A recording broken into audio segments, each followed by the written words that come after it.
Hello दोस्तों, मैं आ रहा आपका दोस्त एक बार फिर से यूपीएससी प्रीलिम्स 2025 सीरीज में। हम लोग प्रीलिम्स की तैयारी कर रहे हैं अभी से ही, और इसमें हमारा जो हमने बेसिक फाउंडेशन जो चीज़ें थी वो हमने एनसीईआरटी के थ्रू कवर की थी, वैदिक सभ्यता से रिलेटेड। चूँकि जो 12th क्लास की न्यू एनसीईआरटी है उसमें जो वैदिक सिविलाइजेशन है, जो वैदिक सभ्यता है, उससे रिलेटेड बहुत ज़्यादा कुछ नहीं दिया गया है। तो इसलिए मैंने इसके एडवांस लेवल को दृष्टि आईएएस जो बुक आती है दृष्टि आईएएस की, उससे कवर हम लोग करेंगे, जिससे इस टॉपिक से कोई भी क्वेश्चन यूपीएससी यूपीपीसीएस में पूछा जाए तो हम उसको कवर कर सकें। तो आज मेरा जो पूरा टॉपिक रहेगा, 1 सवा घंटे का ये टॉपिक रहेगा, जहाँ पर हम एक एक चीज़ को बारीकी से समझेंगे। वैदिक सिविलाइजेशन में कैसे कल्चर चेंज हो रहे थे, क्या क्या चीज़ें उसके लिए इम्पोर्टेंट थी, कैसे कैसे कुछ महत्वपूर्ण होली बुक्स का निर्माण इस पीरियड में हुआ था, और हमारे वेद पुराण उपनिषद इनका निर्माण हुआ, और उस समय जो नदियाँ थीं, महत्वपूर्ण नदियाँ थीं, उन नदियों को किस नाम से जानते थे। ठीक है, तो इस पूरे चीज़ों में हम अपने प्राचीन इतिहास को समझेंगे। जो वैदिक इतिहास हमारा है उसको हम यहाँ से समझने की कोशिश करेंगे। हम इनके सामाजिक जीवन को के अंदर देखेंगे, इनके आर्थिक पहलुओं को देखेंगे, इनके कार्य क्या थे उसको समझेंगे, इनसे इनके द्वारा कोई स्पेशल चीज़ की गई हो उसको समझने का प्रयास करेंगे। ठीक है, तो यहाँ से हमारा एक साहित्यिक जो एरा स्टार्ट होता है, इसी पीरियड से हम मानते हैं। ठीक है, तो आज जो टॉपिक स्टार्ट कर रहे हैं बहुत ज़रूरी टॉपिक है, और जनरली यहाँ से कोई ना कोई क्वेश्चन हमें दोनों एग्जाम यूपीएससी हो या यूपीपीसीएस हो वहाँ देखने को मिल जाता है। ठीक है, तो उसको हम इस लेक्चर के बाद कंप्लीट करेंगे। तो लेट्स बिगिन, और इस चैप्टर को हम स्टार्ट करते हैं आज। ठीक है, तो आप लोग देखिए, वैदिक सभ्यता। वैदिक सभ्यता में जो इसकी भूमिका में दिया गया है, तो ये बोला गया है कि जो सिंधु घाटी सभ्यता थी, या कैथोलिक या कांस्य युगीन सभ्यता थी, उसके काफ़ी समय बाद एक सभ्यता गंगा नदी और उसके आसपास जो नॉर्थ ईस्ट फ्रंट है उसके आसपास पनपी। इस सभ्यता को नाम दिया गया आर्य सभ्यता। आर्य सभ्यता वो लोग होते थे जिनको वेदों का ज्ञान था, जिनमें ऋग्वेद प्राचीन वेद थे। ठीक है, और आर्य शब्द का मतलब ये था श्रेष्ठ होना। ठीक है, आर्य का मतलब श्रेष्ठ, उत्तम, अभिजात, कुलीन से मतलब था। तो इसी संदर्भ में इन आर्य शब्द को, जो वैदिक संस्कृत में आर्य शब्द था, उसी का एक अंग्रेज मैक्स मूलर जर्मनी के थे, उन्होंने एक आर्य शब्द का एक प्रयोग करते हुए कहा ये श्रेष्ठ जाति के आशय से था। 1853 में आर्यों की भाषा संस्कृत थी, और ये भी बताया। और ये कौन सी संस्कृत थी? वैदिक संस्कृत थी, प्राक संस्कृत थी। ठीक है, आज जो हम संस्कृत यूज करते हैं वो संस्कृत नहीं थी। ठीक है, उसका बिल्कुल नया, बिल्कुल स्टार्टिंग का रूप वो चीज़ थी। अब वेदों के बारे में, वेदों का मतलब होता है ज्ञान। ठीक है, सीधी बात समझ लीजिए, कभी पूछ ले वेद का मतलब क्या है, उसका मतलब ज्ञान। तो इस पूरे पीरियड को जो हम ये चैप्टर पढ़ेंगे, इसको हम 2 भागों में बांट के पढ़ेंगे। ठीक है, पहला हिस्सा हम इसमें पढ़ेंगे, वो हम पढ़ेंगे ऋग्वैदिक काल, मतलब जो ऋग्वेद की रचना हुई उससे संबंधित पहला काल। ठीक है, स्टार्टिंग का जो वैदिक ईरा है उसको समझने का प्रयास करेंगे। उसके बाद हम जो लेटर ईरा है, लेटर ईरा ऑफ वैदिक काल है, उसको समझने का प्रयास करेंगे, जिसको हम कहते हैं उत्तर वैदिक काल, उसके बाद के समय को, कि कैसे दोनों में क्या परिवर्तन हुए, दोनों में क्या डिफरेंसेस हुए। ठीक है, उसको समझने का प्रयास करेंगे। तो हम एक एक काल को उठाते हैं, उसमें देखते हैं। तो कहते हैं ऋग्वैदिक काल। तो ऋग्वैदिक काल का मतलब है इस कालखंड में ऋग्वेद जो हमारा वेद है, ठीक है, सर्वाधिक प्राचीन वेद है, उसकी रचना हुई थी। उसी के आधार पर इस कालखंड को हमने ऋग्वैदिक काल का नाम दिया, जो 1500 से लेकर 1000 BC मतलब ईसा पूर्व था। ठीक है, और इस कालखंड को निर्धारित करने के लिए जो हमारे पास एकमात्र सटीक जानकारी है, जो साहित्यिक स्रोत है, वो है ऋग्वैदिक संहिता। ठीक, अब सिंधु घाटी के लोग तो हम बोलते हैं नगरीय सभ्यता थी जो सिंधु नदी के आसपास पनपी थी, लेकिन जो वैदिक जो स्टार्टिंग की, ठीक है, प्री वैदिक सिविलाइजेशन है, मूलतः कैसी थी, ग्रामीण थी, गांव में। और ग्रामीण मतलब प्राकृतिक की चीज़ों पर, कृषि, पशुपालन, ऐसी चीज़ों पर निर्भर थी, ठीक है। और उत्पादन और ऐसी चीज़ें ज़्यादातर अभी नहीं हो रही थी यहाँ पे। तो मूलतः कैसी थी, ग्रामीण थी, ठीक है।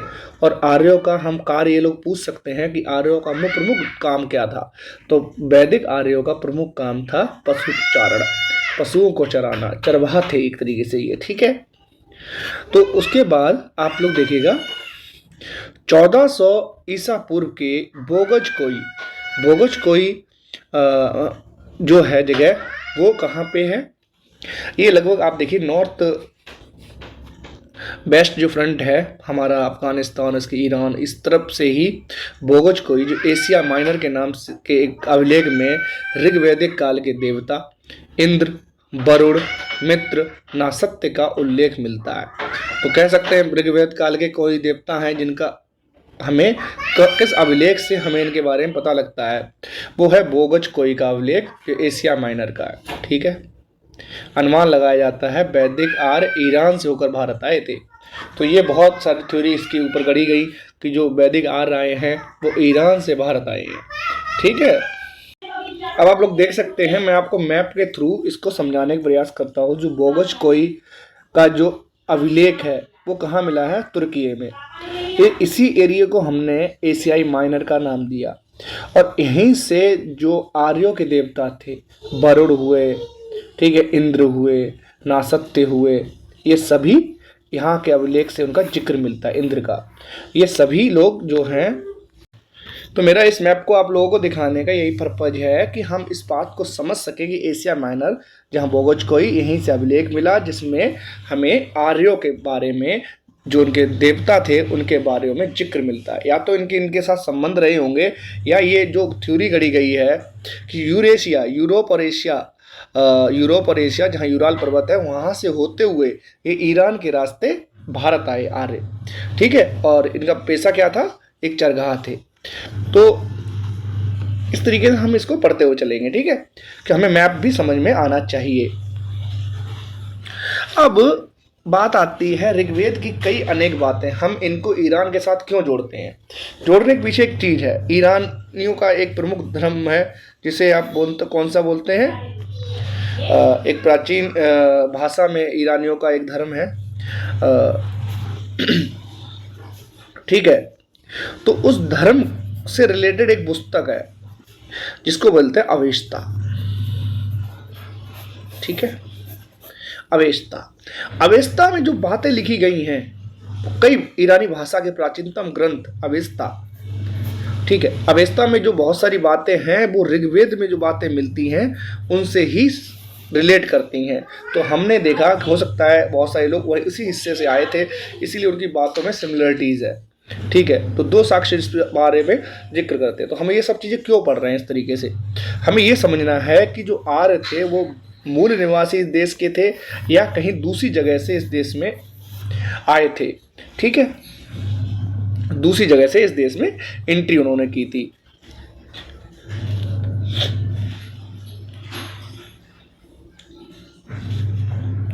तो इस बात को हमें इसमें समझना, इसीलिए हम इन चीज़ों को रिलेट कर रहे हैं कि बाद में हम देखेंगे।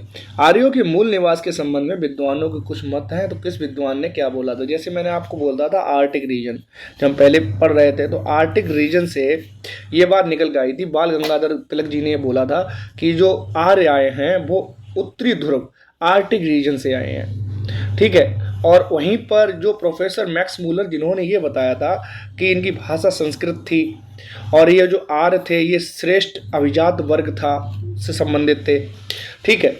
और साथ ही साथ इन्होंने ये बताया कि जो मध्य एशिया है, बैक्ट्रिया जो आसपास जो तुर्की है उसके आसपास यूनान और ये सब जगह हैं, यहाँ से ये आए थे, मध्य एशिया से आए थे।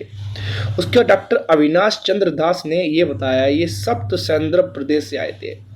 सप्त जो सैंधव प्रदेश से आए थे, ये कौन सा प्रदेश है, ये सिंधु घाटी और उसके आसपास का एरिया। दयानंद सरस्वती जिन्होंने आर्य धर्म की स्थापना की थी, दयानंद सरस्वती जिन्होंने आर्य धर्म जो होता है, ठीक है, उसकी स्थापना 1875 इनका सत्यार्थ प्रकाश, इन्होंने आर्य धर्म की स्थापना की थी दयानंद सरस्वती जी ने। और इन्होंने बोला ये तिब्बत से आए थे। इन्होंने बोला ये कहीं से नहीं, जो भारत के नॉर्थ ईस्ट हिस्से में जो एक पठारी भाग है, जो दुनिया का सबसे ऊंचा पठार है तिब्बत, वहां से आए थे।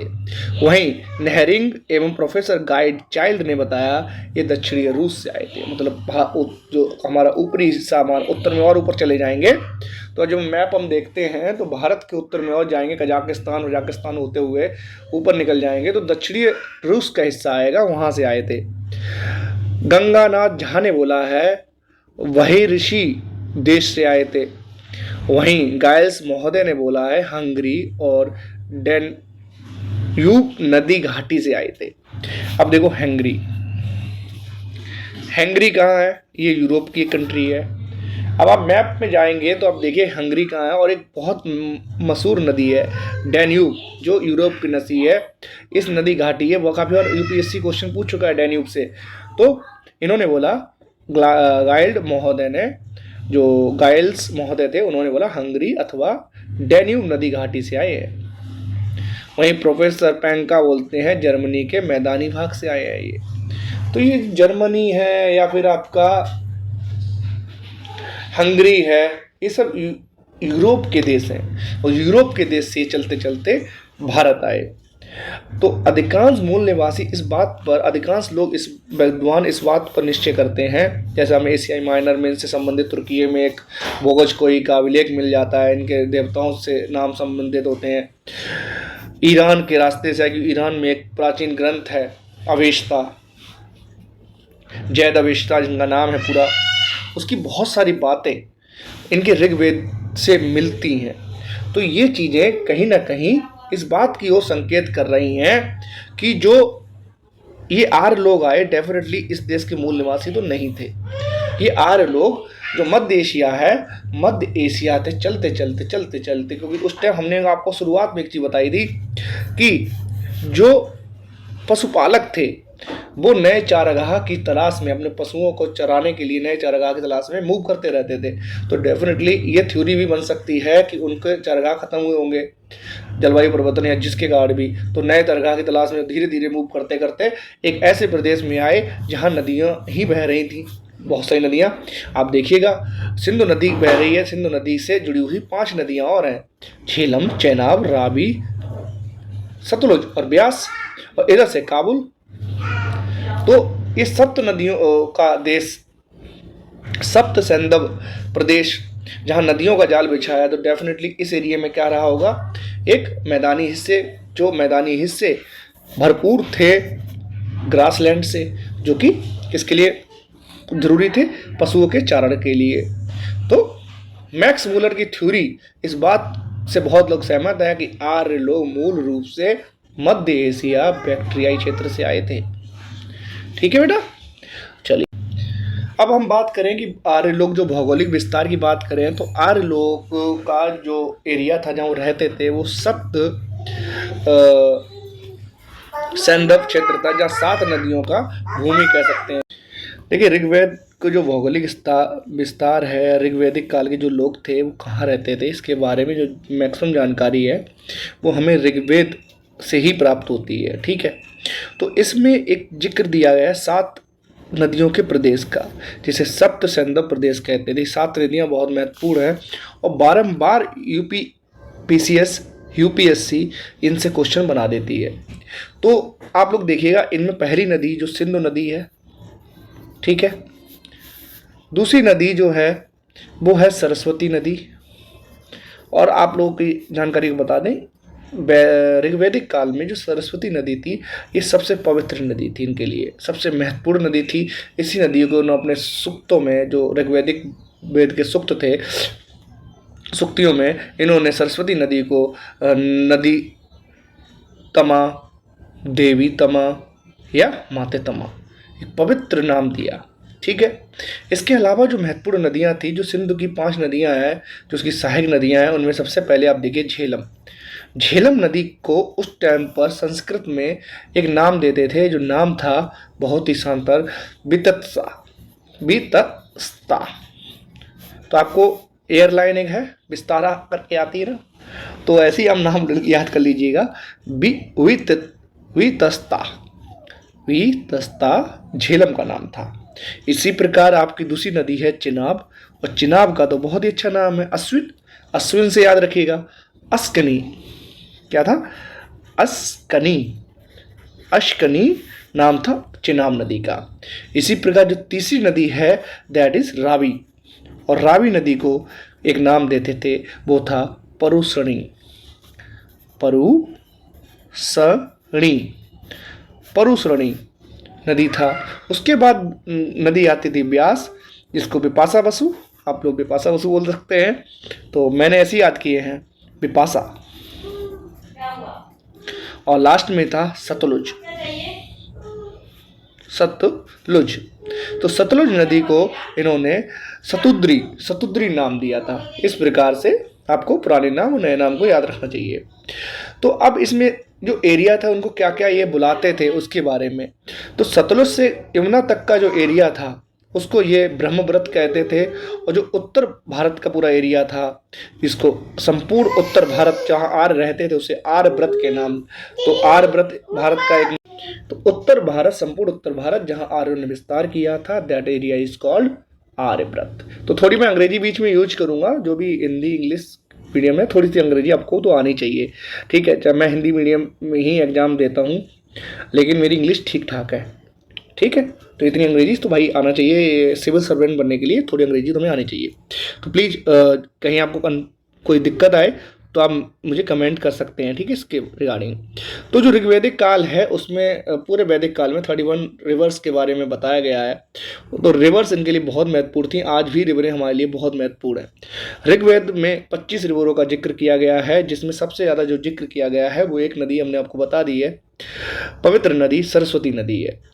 सिंधु नदी सर्वाधिक महत्वपूर्ण नदी इस काल की, सिंधु नदी तो महत्वपूर्ण है ही, और सबसे पवित्र नदी, महत्वपूर्ण नदियों में सिंधु नदी है, और जो पवित्र नदी है वो सरस्वती नदी है।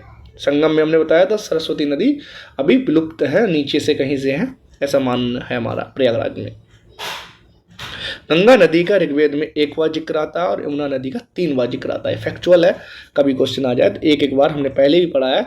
इस वैदिक काल में गंगा और यमुना नदी का एक बार जिक्र आता है। हमने आपको पढ़ाया था जहाँ विश्वामित्र और नदियों के बीच में संवाद हो रहा है, जहाँ वो घोड़ों और उनके रथों की चाल उनसे संबंधित कर रहे थे, उनको रिलेट कर रहे थे नदियों को पवित्रता में, उनके चीज़ों में, ठीक है, वो हमने अब देखा था। अब नेक्स्ट इसमें हम लोग पढ़ने वाले हैं कि ऋग्वेद में हिमालय पर्वत, इसकी चोटी, एक चोटी थी जिसे मुजवंत का भी उल्लेख मिलता है। तो एक चोटी है जिसमें मुजवंत चोटी है, इसका उल्लेख भी हमें ऋग्वेदिक काल में मिलता है। तो यहाँ पे ये दिया हुआ है सारा।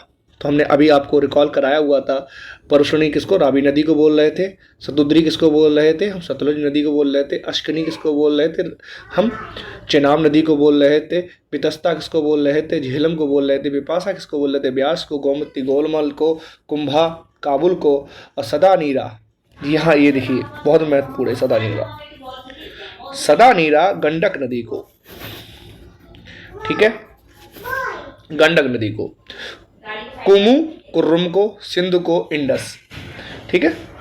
आगे चलते हैं, अब देखते हैं इस टाइम इनकी सामाजिक स्थिति क्या थी, लोग कैसे रहते थे, इसके बारे में हम बात करते हैं। तो इस टाइम